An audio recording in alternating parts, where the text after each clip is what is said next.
41 വർഷത്തെ ദീർഘമായ കാലയളവിന് ശേഷം ഇന്ത്യ ഹോക്കിയിൽ സെമിയിലെത്തിയിരിക്കുകയാണ്. ടോക്കിയോ ഒളിമ്പിക്സിൽ 41 വർഷം വേണ്ടിവന്നു ഇന്ത്യക്ക് സെമിയിലെത്താൻ വേണ്ടി. ഇന്ത്യ ക്വാർട്ടർ ഫൈനലിൽ ബ്രിട്ടനെ 3-1 പരാജയപ്പെടുത്തിയത്. ഇന്ത്യയുടെ മുന്നേറ്റം വലിയ തോതിലെ ആവേശം നിറഞ്ഞിട്ടുള്ള ഒരു മുന്നേറ്റമായിരുന്നു.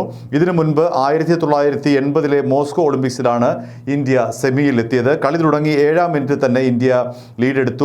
ദിൽപ്രീത് സിംഗ് ആണ് ലക്ഷ്യം കണ്ടത്. 16-ാം മിനിറ്റിൽ ഗുജ്വന്ത് സിംഗിലൂടെ ഇന്ത്യ ലീഡ് ഇരട്ടിയാക്കി. 45-ാം മിനിറ്റിൽ ഇവാൻ സാമുവൽ വാർഡിലൂടെ ബ്രിട്ടൻ ഒരു ഗോൾ തിരിച്ചടിച്ചു.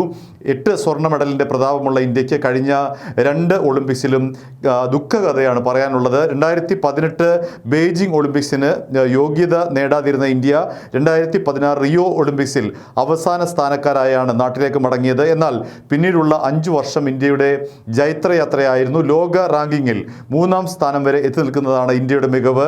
2 വർഷം മുൻപ് ഓസ്ട്രിയൻ പരിശീലകൻ ഗ്രഹാം റീഡ് ഇന്ത്യൻ ടീമിനൊപ്പം ചേർന്നതോടെ താരങ്ങളുടെ ആത്മവിശ്വാസം വർദ്ധിക്കുകയായിരുന്നു. ടോക്കിയോയിൽ മൻപ്രീതും സംഘവും മിന്നുന്ന ഫോമിലാണ്.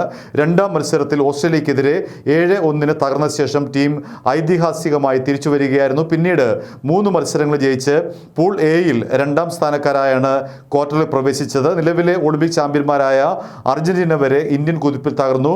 5-ൽ 4 കളിയും ജയിച്ചാണ് ഇന്ത്യൻ സംഘം മുന്നേറിയത്.